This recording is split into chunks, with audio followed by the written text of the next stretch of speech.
warahmatullahi wabarakatuh. Bagaimana kabarnya hari ini? Alhamdulillah semuanya sehat walafiat ya. Kita mulai pertemuan hari ini. Al-Fatihah. A'udzu billahi minasyaitonir rajim. Bismillahirrahmanirrahim.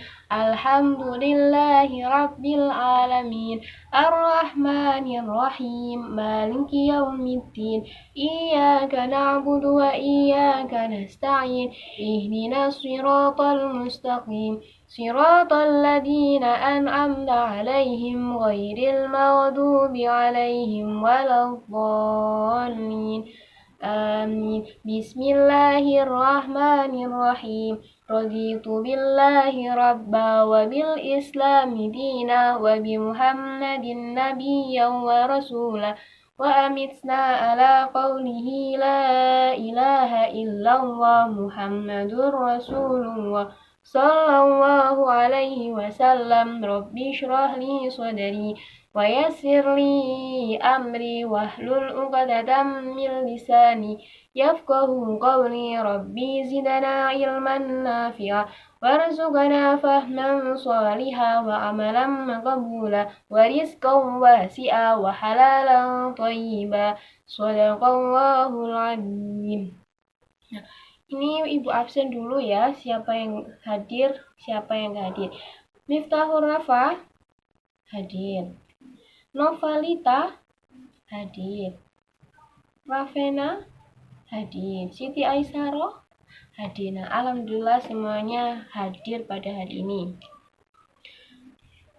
Silahkan dipersiapkan alat tulisnya, buku paket dan buku tulis dan alat tulisnya. Sekarang Ustazah mau tanya, siapa yang masih ingat di pertemuan kemarin kita belajar apa? Ayo, ada yang masih ingat? Atau sudah lupa? Ayo. Iya, pintar. Benar sekali. Di pertemuan kemarin kita belajar tentang Sunan Bonang. Nah, pada pertemuan kali ini kita akan belajar tentang sejarahnya adik dari Sunan Bonang. Siapa itu? Ada yang tahu? Ya, benar sekali, yaitu Sunan Derajat.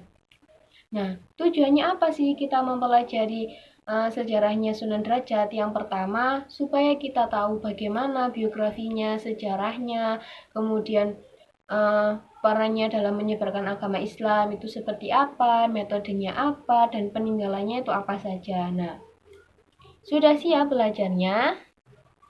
Sudah. Nah, jadi pada pertemuan kali ini nanti setelah Ustazah menjelaskan, nanti ada tugas berkelompok. Nah, tugas berkelompoknya buat apa?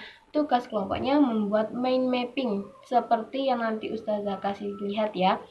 Terus setelah itu ada kuis individu. Kuisnya dikerjakan secara mandiri, sendiri-sendiri. Nah, setelah itu baru nanti ada pemberian hadiah atau reward buat kelompoknya yang paling tinggi nilainya. Sudah siap? Siap? Oke, kita mulai ya. Nah, sekarang coba diamati ini gambarnya siapa atau ini fotonya siapa. Silakan dilihat dulu.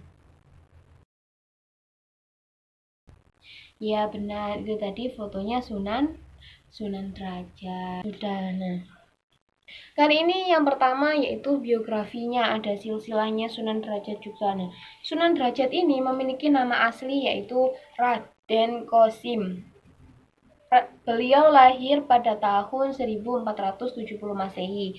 Ayahnya beliau bernama Raden Rahmat atau kita kenal dengan Sunan Ampel dan ibunya Nyai Ageng Manila atau Dewi Condrowati. Nah, beliau ini, Sunan Derajat ini adiknya Sunan Bonang.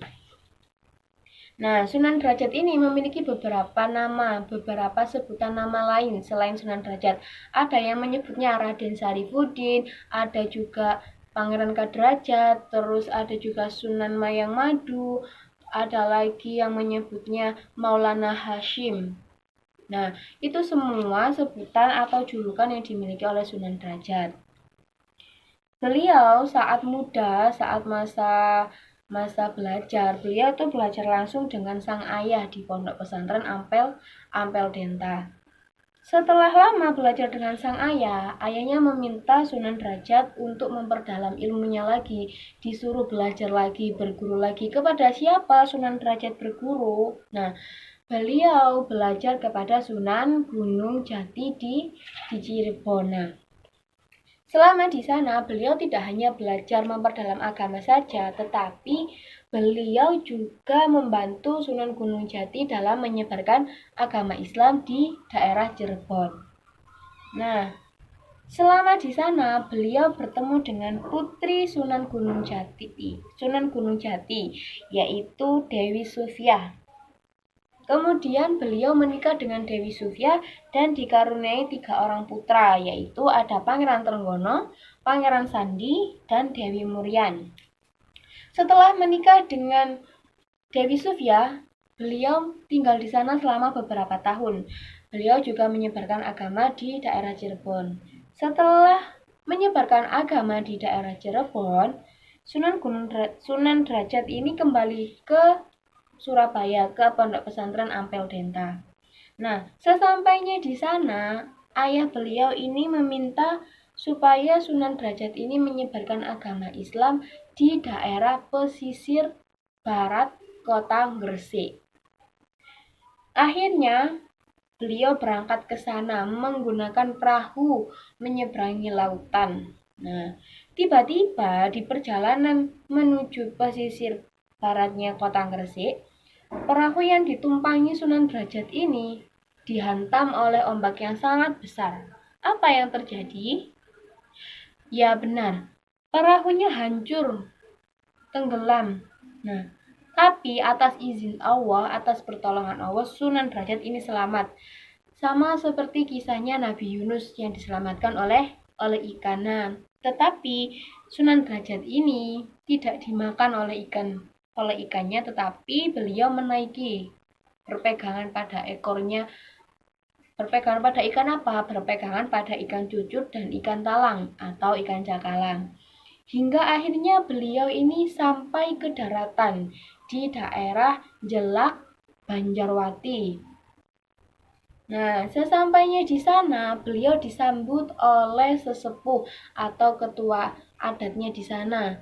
Yang paling tua di sana, siapa yang menyambutnya? Yang menyambut beliau yaitu Mbah Mayang Madu dan Mbah Banjar. Kemudian apa yang dilakukan Sunan Derajat di sana? Beliau juga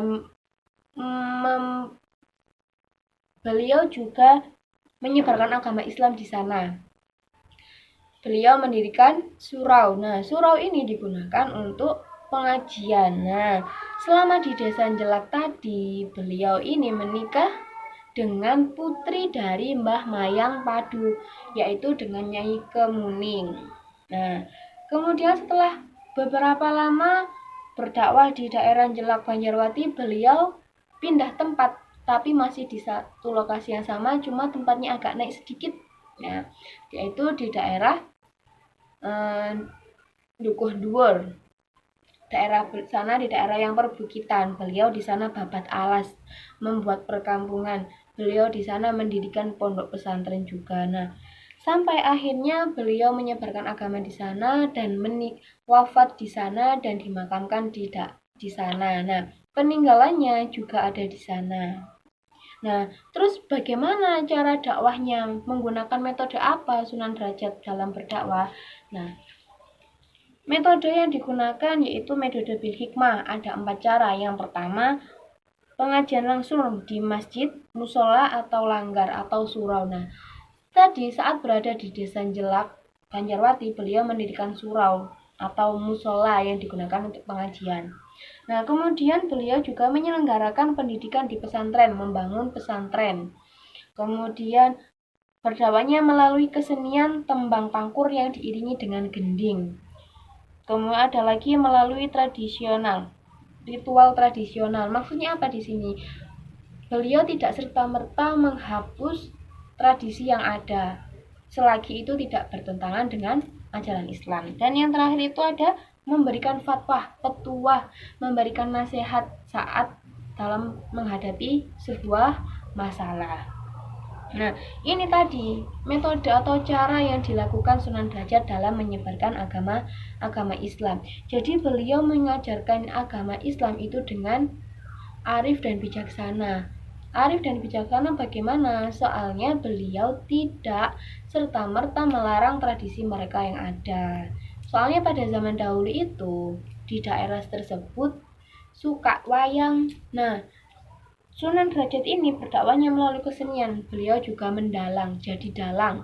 Nah, setiap lakon atau pewayangnya itu selalu disisipkan dengan nilai-nilai Islami sehingga masyarakat setempat bisa menerima dengan mudah. Nah, lalu peran Sunan Derajat dalam menyebarkan agama Islam yang pertama meningkatkan kesejahteraan rakyat, yaitu dengan cara membantu mereka, mengajari mereka bagaimana cara membuat rumah dan cara membuat alat untuk memikul, yaitu tandu dan coli. Nah, yang kedua ada menanamkan pendidikan akhlak. Akhlak apa yang ditanamkan oleh Sunan Derajat? Nah, ada 7 akhlak yang dikenal dengan pepali pitu. Yang pertama, memangun resep tasing sasoma. Artinya apa? Kita selalu membuat hati orang senang, jangan membuat orang menjadi hatinya itu sedih, kecewa, marah, itu nggak boleh. Kemudian yang kedua, jeroning suka kudu eling lan sepodo. Nah, dalam keadaan gembira, dalam keadaan senang, kita harus ingat dan waspada. Kepada siapa kita waspada? Kepada siapa kita ingat? Tentunya kepada Allah Subhanahu wa taala. Nah, yang ketiga ada laksitaning subroto tanyipto mangun pringgo bayaning lampah. Maksudnya apa? Dalam mencapai sebuah cita-cita, harapan, keinginan, kita harus tetap semangat, harus senantiasa selalu berjuang, nggak mudah menyerah. Kemudian yang keempat ada meper hadraning pancadriya. Maksudnya apa? Nah, kita harus bisa melawan hawa nafsu, harus bisa mengendalikan hawa nafsu ya, nggak mudah dihasut, nggak mudah dipengaruhi, teguh pendirian, selalu menjalankan perintah Allah dan menjauhi larangannya. Nah, yang kedua, hening, dan henung. Maksudnya apa nih? Dalam keadaan yang tenang, dalam suasana yang hening, kita senantiasa bermunajat kepada Allah atau mencapai sebuah kemuliaan. Nah, yang keenam, mulyaning guna panca waktu. Maksudnya apa ini? Nah, dalam mencapai suatu cita-cita tadi, kita tidak boleh meninggalkan yang namanya perintah agama, terutama sholat 5 waktu. Nah, yang terakhir, wenehono teken marang wong buta, wenehono mangan marang wong luwe, wenehono busana marang wong kang wuda, lan wenehono pangiyupan marang wong kudanan. Maksudnya apa? Wenehono teken marang wong buta. Kasihlah tongkat kepada orang yang buta. Nah, tongkatnya di sini dimaksudkan tuh bukan tongkat untuk berjalan seperti orang buta itu, bukan. Nah, tongkat yang dimaksud di sini itu pendidikan, pengetahuan. Ya, supaya orang yang bodoh ini orang yang tidak berpengetahuan, supaya mereka tahu dan mereka bisa mengerti mana yang benar, mana yang salah.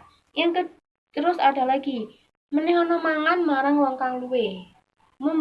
Berilah makan kepada orang yang kelaparan. Membantu sesama, membantu mereka yang membutuhkan, terutama orang fakir miskin. Membantu tidak hanya berupa uang, bisa makanan, bisa tenaga, bisa juga pikiran, ya, bisa juga dengan barang yang misalnya kita sudah nggak pakai tapi masih bagus, boleh dikasihkan ke orang yang membutuhkan. Kemudian ada wenehono busono marang kang wuda. Nah, berilah pakaian, berikan baju buat orang yang tidak memakai baju. Nah, tetapi baju yang di sini ini kata kiasan, bukan baju yang seperti kita pakai seperti ini ya. Baju di sini itu akhlak, tata krama, moral, adab. Nah, Orang yang tidak berbusana itu orang yang tidak beradab, orang yang tidak memiliki tata krama. Maka kita diminta untuk mengajarkan tata krama kepada mereka. Kemudian yang keempat, wenehono pangiyupan marang kang wong kang keudanan. Berilah tempat berteduh buat orang yang kehujanan. Maksudnya apa? Kita, orang yang kuat, orang yang memiliki kekuasaan, orang yang sehat membantu mereka yang lemah. Jangan kita yang kuat malah serta merta mengekang orang yang lemah seenaknya saja kepada orang yang lemah. Jadi kita harus saling membantu. Nah, jadi inti dari 7 ajaran atau pepalipitu Sunan Derajat ini kita harus selalu bisa membuat orang bahagia. Kemudian dalam keadaan bahagia kita harus tetap ingat kepada Allah Subhanahu wa Ta'ala. Kemudian dalam mencapai suatu tujuan, mencapai cita-cita, mencapai harapan harus bersungguh-sungguh dan semangat. Selalu menjalankan perintah agama, terutama sholat lima waktu. Harus memberikan bantuan atau memberikan ilmu, membantu sesama. Ya, siapapun itu, meskipun berbeda agama, tetap dibantu, tetap ditolong. Nah, berikut ini adalah contoh bentuk peninggalan dari Sunan Derajat. Kelompok berhitung 1 sampai 3. Sudah. Silahkan kelompok 1 kumpul sama 1, kelompok 2 kumpul sama 2, kelompok 3 kumpul sama 3. Nah, sekarang dengarkan penjelasan Ustazah ya. Tugasnya apa? Tugasnya yang pertama yang membuat mind map. Mind map itu seperti apa Ustazah? Mind map itu seperti kurang lebih seperti ini. Nah, seperti ini. Tulis poin-poin, ada penjelasannya sedikit. Boleh digambar apa saja. Nah, buat mind map isinya apa? Yang pertama, harus ada biografinya Sunan Derajat. Kemudian ada silsilahnya, ada peran dakwahnya, ada metodenya, ada peninggalannya. Nah, setiap satu anggota itu dalam kelompok harus bekerja sama, harus ikut membantu. Nah, sekarang Ustazah kasih waktu 15 menit untuk mengerjakannya. Silahkan dikerjakan. Sudah selesai? Oke, nah sekarang silahkan kelompok 1 presentasi dulu, menjelaskan kepada teman-temannya hasil kerja kelompoknya. Silahkan maju ke depan. Terima kasih. Itu tadi penjelasan dari kelompok 1. Tolong, ayo diberi tepuk tangan ya. Nah, selanjutnya kelompok 2. Nah, dilanjutkan dengan kelompok 3. Tugas kelompok sudah selesai. Kemudian sekarang saatnya kuis. Nah, silakan kembali ke tempat duduknya masing-masing. Nggak boleh satu kelompok, nggak boleh sama satu kelompok ya. Ayo silakan duduknya ke tempatnya tadi, ke tempat awal, ke tempatnya sendiri-sendiri. Nah, sekarang dibuka halaman 61 dikerjakan. Ustazah kasih waktu 15 menit, setelah itu dikoreksi bersama. Nanti nilainya nanti dijumlah sama semua anggota kelompoknya tadi, kemudian dibagi dengan banyaknya anggota. Setelah itu nilainya dikasihkan ke Ustazah ya. Ayo silakan dikerjakan. Waktunya cuma 15 menit. Nah, sudah selesai semuanya sudah mengumpulkan nilai kelompoknya. Dan kelompok yang mendapatkan hadiah, kelompok yang nilainya paling tinggi, yaitu kelompok 2. Nah, silahkan diambil hadiahnya, boleh maju semuanya atau boleh perwakilan ya. Ya, tepuk tangan untuk kelompok 2. Nah, Hari ini pembelajarannya sudah selesai, semua sudah disampaikan. Nah, sebelum kita akhiri, mari kita mereview, mengingat kembali hari ini kita belajar apa aja sih. Yang pertama tadi belajar biografi Sunan Derajat. Siapa Sunan Derajat itu? Sunan Derajat putranya Sunan Ampel, nama aslinya Raden Kosim, istrinya bernama Dewi Sufya, mempunyai 3 anak. Bagaimana cara dakwah beliau? Dengan metode bil hikmah. Ada 5 tadi, apa aja? Iya, benar. Ada dengan mendirikan masjid, mendirikan pondok pesantren, melalui ritual tradisional dan kesenian, dan memberikan nasihat. Kemudian, peran Sunan Derajat dalam menyebarkan agama Islam tadi ada 2, yaitu mensejahterakan rakyat dan menanamkan pendidikan karakter. Pendidikan karakternya ada 7 yang dikenal dengan pepali pitu. Nah, dari semua kisah perjalanannya tadi ada beberapa nilai positif yang bisa kita tiru. Yang pertama yaitu suka menolong, suka membantu sesama, berdakwah dengan cara yang arif dan bijaksana, dengan tidak menghilangkan tradisi dan budaya yang ada. Kemudian juga sebagai seniman yang mendidik. Nah, alhamdulillahirrahmanirrahim, untuk materi hari ini sudah selesai. Nah, untuk pertemuan selanjutnya akan ada ulangan harian. Ulangannya mulai bab Sunan Bonang dan Sunan Derajat. Silahkan belajar, minggu depan langsung ulangan. Nah, kita akhiri dengan membaca doa kafaratul majelis. Tanganku ke atas, turun ke depan, dibalik, ditarik. Bismillahirrahmanirrahim. Subhanakallahumma wa bihamdika asyhadu an la ilaha illa anta astaghfiruka wa atubu ilaik. Walhamdulillahi rabbil alamin. Assalamualaikum warahmatullahi wabarakatuh. Sampai jumpa di pertemuan selanjutnya.